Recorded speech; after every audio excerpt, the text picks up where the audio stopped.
So this is part 2 of an interview, and as we stand here, I realize that there's so much history that's right around me. Tell me, what did it mean to you to grow up in that era? Well, it was life-changing actually, because as I was saying earlier, is that when the order came to desegregate the schools in the South, I went to an all predominantly black school, and they went to the school and chose the best students to send to the white school to segregate it.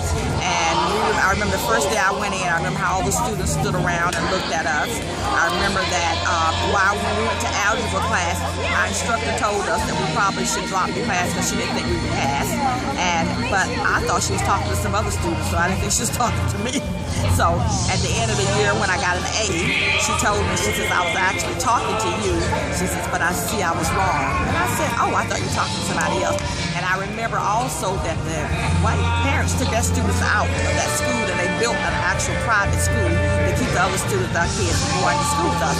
One particular incident, my grandmother cleaned house for this lady, and it was traditional that once my grandmother retired, my oldest sister would clean her house.